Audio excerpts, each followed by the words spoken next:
Welcome back to the Webby O'Neill channel. A success is how you would rate Manchester United's summer transfer window as a deal for Manuel Ugarte nears completion. Get involved in today's chat, Reds, as ever, because we do want to discuss your opinions on today's discussion, well, topic, shall I say. First of all, how are you feeling today? I'm feeling fine. I'm feeling warm inside. I think the negotiations, the way the transfers have done, I think it's been a roaring success. When I look back on how deals were done, how they were negotiated, how we had our pants pulled down, the Manuel Ugarte discussions are absolutely perfect in how we have progressed. United didn't panic. The people who were negotiating previous deals always seemed to panic and overpay. And United here are just sticking to the guns to try and different options, which is fine. They want him. But the best thing about the transfer window, what's happened, especially with all the other players coming, United always had other options. And I believe that they've got another option for Ugarte if it does go pear-shaped. I don't think it will. I think United are doing the right thing. Right through this transfer window, they put a price on players and they've stuck with it. Obviously, PSG are trying to pull United's pants down. You know, can't blame them. That's the way of the world. But United are sticking to it. So there's options there for this Manuel Ugarte deal, right? And there's another option out there where I think United might have already put in a bid for somebody. So if it does go pear-shaped, and I think that's the pressure being put on PSG. So the negotiations, for me, is a roaring success on this transfer window. Yeah, let us know your thoughts and opinions on the strategy this summer, and also, has it been a success? Looking at the profile of players we've brought in and the fees we've actually paid as well. Roshu in the chat says, the best transfer window in years. If we get Agatti in, then that's us set for this season. So a lot of positivity there from Ross. Let us know your thoughts and opinions as well. Yeah, I think getting Ugarte in, if United want success, it depends on getting this player in his position, defensive midfield player, probably cover for Casemiro and Manu. Options there for the three of them. But I think United's success depends on getting Manuel Ugarte in. Yeah, Paul in the chat says, so far so good, a big improvement now. The right suits are in the club, getting the right players in on the right deals. And Richard James giving a lot of positivity in the chat as well, singing Man United songs. Sim says, I've watched Scott for years. I've seen enough of him now. Get some new blood in, and I want to be excited again. Yeah, well, we're getting new blood in. That, you know, what Ineos want is young, hungry players. And what you see from all the players, they all want to come to United. It's not about money. There's no mad discussions out there from anybody saying, oh, he wants this money, he wants 200,000, 300,000. There's none of that. These players want to come to United. And as we always say, you really, to get the money in any walk of life, you've got to do the work first. And I think Ineos are going down that line, and quite rightly so. The way the transfer is negotiated, everything, it is the right way. And gone are the days of buying somebody like Anthony, where we could have bought at £26 million and then ended up paying that. That was absolutely ridiculous. But everything, for me, is going on the right track regarding transfers at this moment in time. Not the only one as well with Anthony. There's been plenty of transfer for PSPs where we've actually overpaid for players. Vic in the chat says, lads, do you think PSG is serious? ? I hope PSG are not playing us. I'm confident about this one, though. I think it will get done in the next few days. Yeah, I believe... Not that many Fabrizio Romano, but I do feel confident. Yeah, last week I was confident. I thought it would drag on. I told people to have patience. And United are learning the art of the deal. They've got options here now with the loan dealers included. They prefer to buy him. And I did say last week that United have got the money to get Ugarte, so there's no problem there. It's getting somebody else in. But I don't see any problem with this. I do really believe we will get him. And I actually genuinely believe Man United have got the money to buy Agatti if needed, roughly around about that 50 million.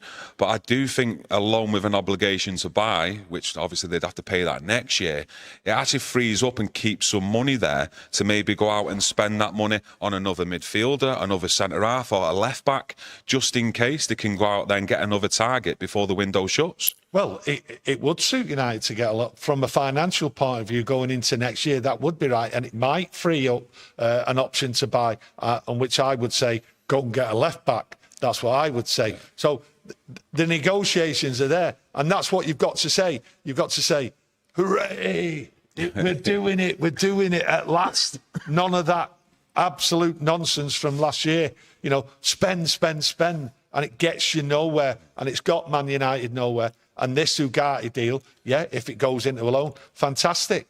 We want success. This player and the players what we've bought will bring us success because they're hungry. And we just bought players from the previous negotiating team who really were just coming here for money. Someone just mentioned there about selling players. We've got players there what nobody wants, and they're on massive money. And that's from the negotiating team and the regime from previous. But what can we do?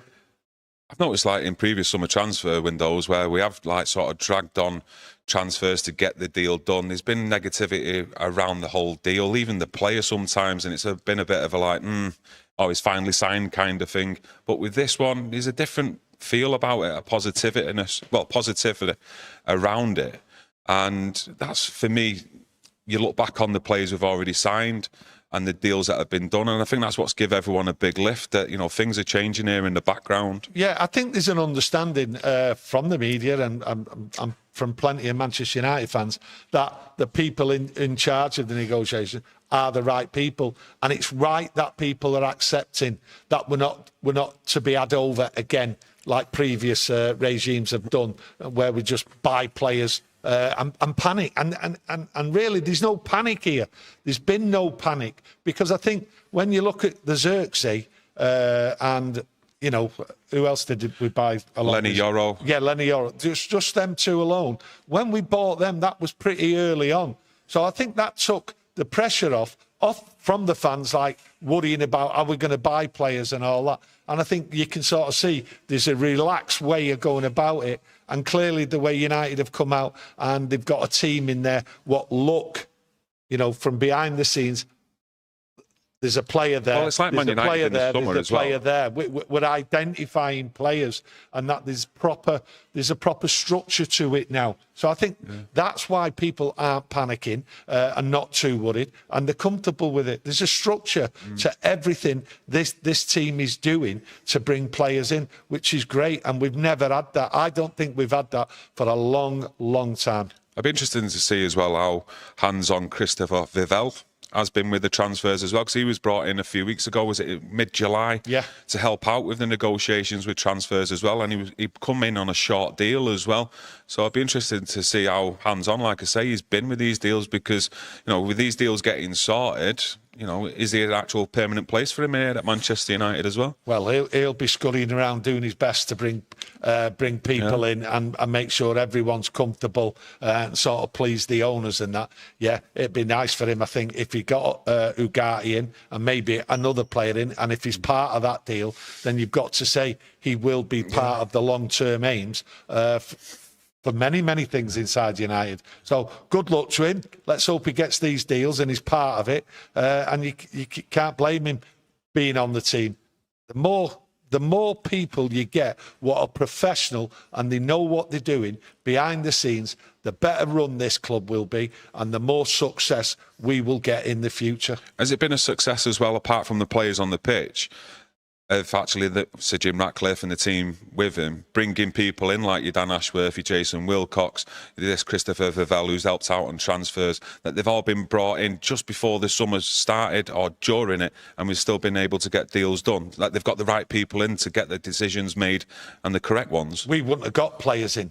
We would not have got players in, the right players in, if behind the scenes the team wouldn't have been organised and brought in. There is no way I could see that. If you haven't got the right people, you're not bringing the right players in. We've seen that time and time again. How many mad deals have we seen where we've had centre forwards brought in on short-term deals and that just to fill a gap? What are not going to do any good for us? No, the right people are in place, and they're in place, and they're bringing in the right people for on the pitch for long term, and that is what it's about, long term. And that I've said before, we're looking at a couple of years before we really get success. Yeah, Let us know your thoughts and opinions. Going to reel off a couple of comments. Curler says, I don't think the deal will happen. PSG won't budge, and I think we won't sign anyone else in this window. If we don't get a midfielder in, we are stuffed. Gricker says, window, the best in a decade. Agatti in, Sancho out, and it would be a belting end to this craziness. Amir says, Casemiro and Manuel Ugarte, the perfect midfield duo. Let us know your thoughts and opinions on Agatti as well, and what you do think he'll bring, and the main positiveness around him, what he'll bring to the midfield. Just going on that comment there, I think in a couple of years when we look back at this, it could be the best transfer window in many, many years, because the people in charge have only been here 6 months, and we've now got players signed for the long term who are hungry and who want to come to United. That's how I look at it. I think history will tell us that this is a great transfer window, and the work what's been done has been done at a very, very fast rate. Are we going to see, who are we actually going to see Agatti lined up with in midfield? Is it definitely going to be Agatti and Casemiro? Can you not see it where it's possible Agatti and Casemiro in the same midfield? Because if you're looking at Casemiro in pre-season and the first game against Fulham, he is playing up high up the pitch. And if you're looking at set pieces as well, he's our main threat. Yeah. And he can give something going forward, Casemiro. So is it unbelievable to think that them two might start in midfield, Agatti and Casemiro? I think you're going to have a rotation around there. And when you talk about Casemiro being up the field, you have to remember, everyone has to remember what he wants, Ten Hag. He wants on the front foot. He wants attacking football. That's what we all want. So somebody's not just, because he's got a title, is he a defensive midfield player? He's not just going to sit there and just watch the game go by. He's going to be part of the build-up to the attack. He's going to get up there and get back. Casemiro does that role. Mainu will do that role. And Manuel Ugarte will do that role. I don't think he's coming in to replace and be part of a team like Casemiro and Manuel Ugarte, or Manuel Ugarte with Mainu. I think, listen, it's a long season. We need people in there. And like I said, we're not going to get success just by having Casemiro and Mainu in there, because injuries can come along, fatigue, people need rest. So we do need strength. Got to have strength or no success. Simple as that. You can't win anything unless you've got strength, and we need a strong squad. And Erik ten Hag is doing that at the moment, and the people who are negotiating the transfers are bringing in the right people. Yeah, Amir said in the chat, Agatti versus Casemiro, and I've got it up on screen for you from Sky Sports, some stats. And he does come out on top, Agatti, especially in the tackles, the ground duels won, possession, etc. And you've got to look at it, though, as well, and be fair here, that he has been playing in the French League. Casemiro has been playing in the Premier League, and it will be a step up for Agatti as well. But are you confident he can make the step up? I'm hoping he can make the step up. I look at Casemiro, it's the Premier League. You've seen towards the end of last season how he was struggling to get back. But I also look at United's tactics and everything. They were too wide open. He was exposed. But going forward, the problem with Casemiro is getting back. And once he's stood there as a defensive midfield player, if the ball goes round him, he struggles to get back. But that's the way United played last year. Too wide open. Players were exposed. All you can hope for Casemiro is that he gets better and he gets the help. And I do believe he will get the help, because everyone, right, is tuned in here, got to run, got to work for each other. So Casemiro will get help this year. You've got to look at the Braithwaite deal where they've gone in there. Everton wanted £75 million as a strategy in the transfer window. We went and then got De Ligt and Mazraoui for a combined £60 million. So on that front as well, when you're bringing in the quality of De Ligt and Mazraoui, that's a good transfer strategy. That's good decision making as well. Well, Braithwaite told you what was going on, how good the negotiations are, and what they were doing in the background where they identify players. Yes, Braithwaite was the first choice for Man United, but they had options, and they didn't really sit there. Didn't sit there and sort of like say, no, come on, and start arguing. They didn't do that. Bang. Straight away, they went somewhere else, started communicating with Bayern Munich, ended up with a double deal there. And at the end of the day, Braithwaite is still at Everton. And I think he'll be absolutely gutted that he's missed out. What do you think of the Xerxes deal as well? Is it initial £36.5 million we paid for him? I think that's really good business as well. Well, United think it's good business, and you've got to say, £36 million doesn't seem a lot at the moment. What you have to do is hope that he turns it on at Man United. It's not going to be easy for him to fit in. What structure and what style they play, I just hope that he gets into it. £36 million.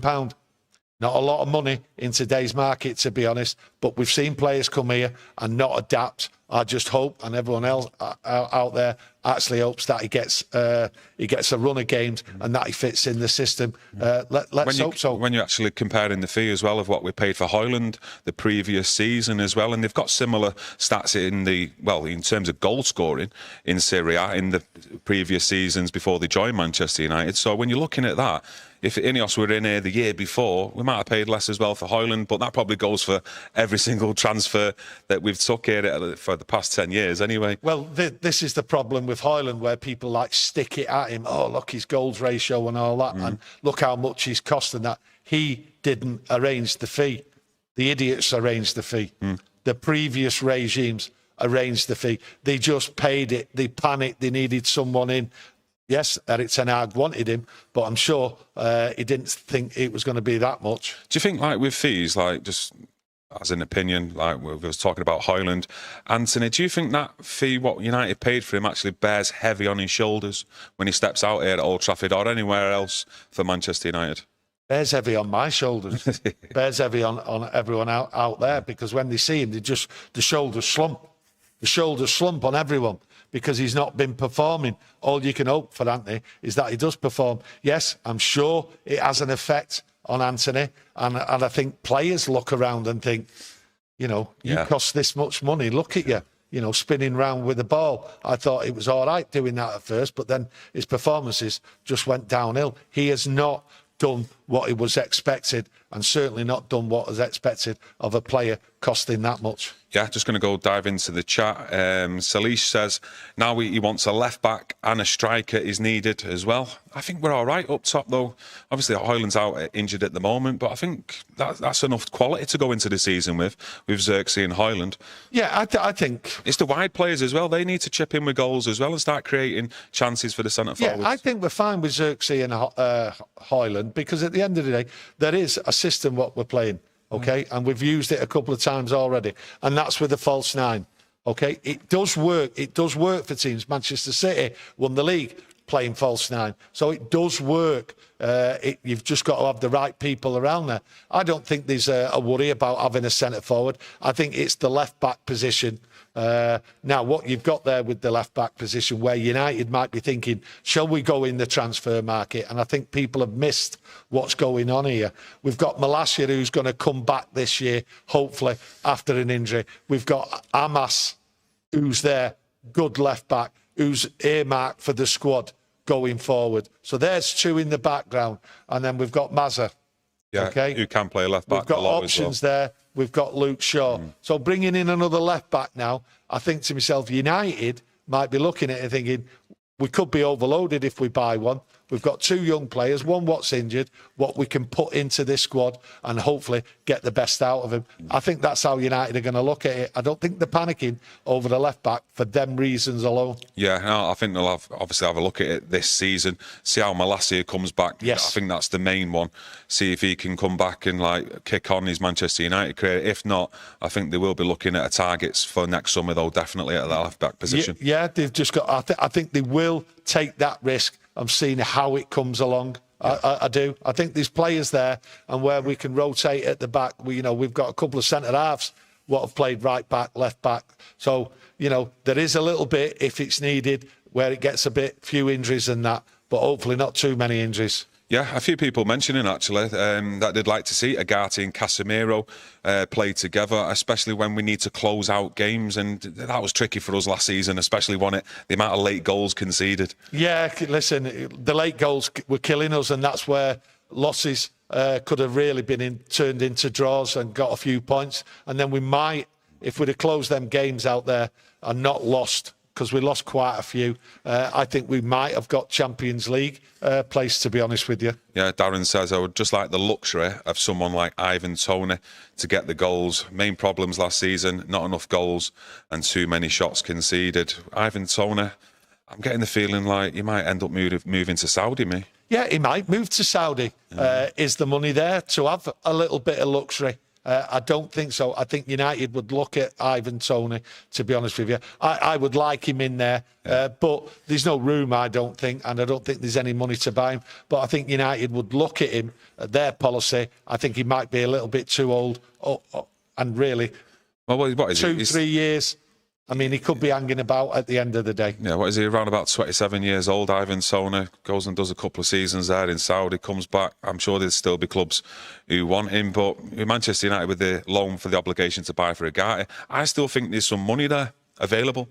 I really do. You don't go out and shout it from the rooftops if you've got money to spend, but I do believe there is some money still left there to go out and buy someone if the actual right person comes along. And who knows what happens in the last, 10 days of the transfer window. I think that money for Ugarte's been there because this deal with Ugarte, the conversations and the negotiations, been going on for 3 months. Yes. It's just 3 months. So they've clearly, like, hoping to break the deadlock at any time, and the money and the deal can be sorted straight away. So, yeah, I do believe the money's there. And if they save some money by bringing him on a loan with an option to buy next year, you just never know. Another deal might get done. Yeah, I'm just going to end it there. Thanks for joining us, everyone. Smash that like button to help support the channel in today's video. We'll be back tomorrow with another Manchester United chat. So you take care, and we'll see you tomorrow. Much love. Thank you very much.